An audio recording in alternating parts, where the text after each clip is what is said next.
What if I told you that 2 centuries apart, the same dream of infinite wealth printed from thin air collapsed 2 great economies? One destroyed the pride of France before the Revolution. The other nearly bankrupted the United States. Both promised a future made of paper and silver. Both ended with hunger, riots, and the death of trust itself. This is the story of the Mississippi Bubble and the Silver Crisis of 1893. 2 financial fantasies that burned brighter than gold, then consumed everything around them. France, 1715. King Louis XIV is dead, leaving behind a nation drowning in debt. The treasury is empty, trade is stagnant, and gold, the foundation of France's power, has vanished into private vaults.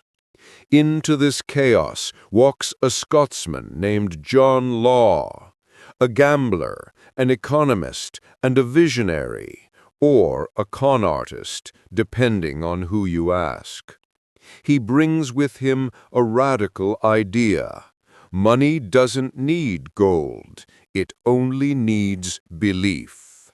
Law convinces the French regent to let him start a private bank, the Banque Générale.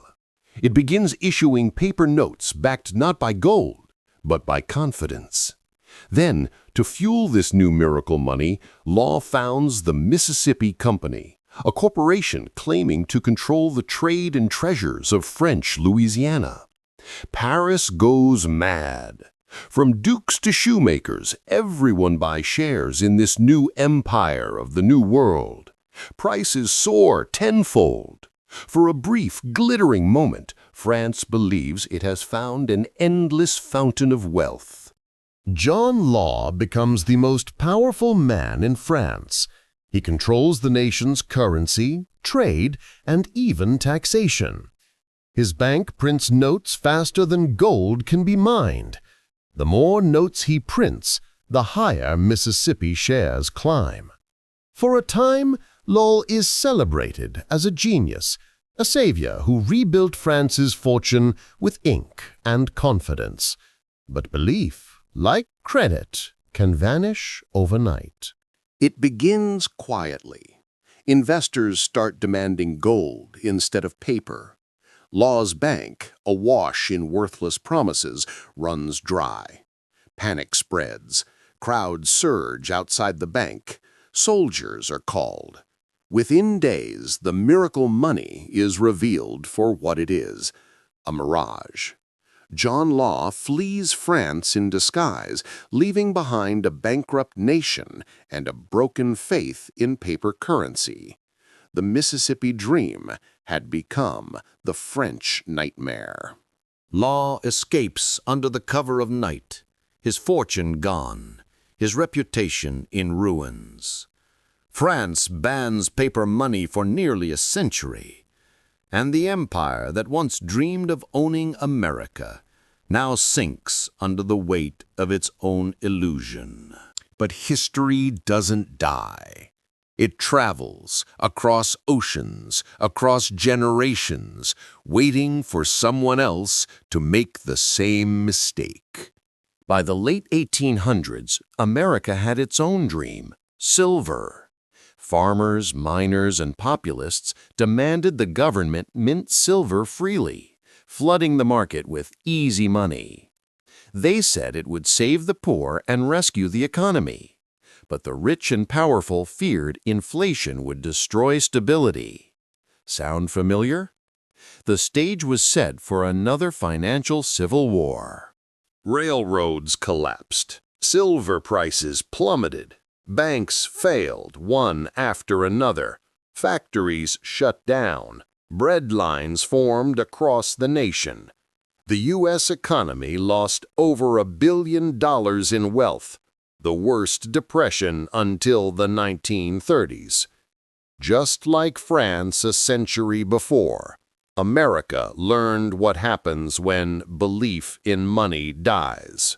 In desperation, President Grover Cleveland turned to a single man, J.P. Morgan. Behind closed doors, Morgan loaned gold to the U.S. government to restore confidence in the dollar. The panic slowed, but trust had already fractured. The people saw the deal not as salvation, but surrender. Millions lost their jobs. Families sold heirlooms just to survive.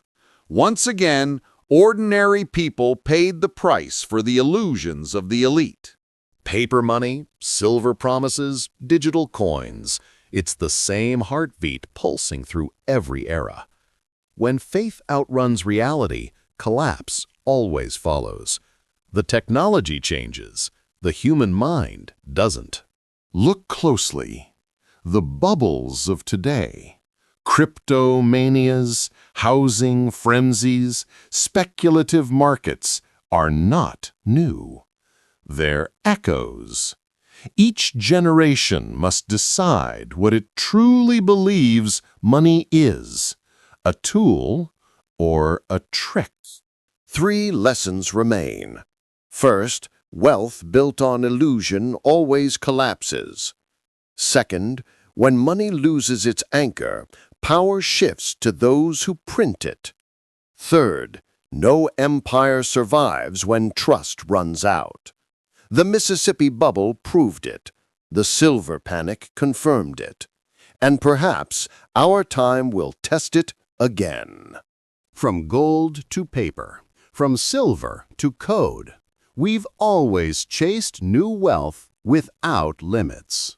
But when belief becomes our only currency, collapse is not a question of if, only when. If you found this story eye-opening, share it, because the only way to stop history from repeating is to remember how it happened. I'm your channel name. Thanks for watching.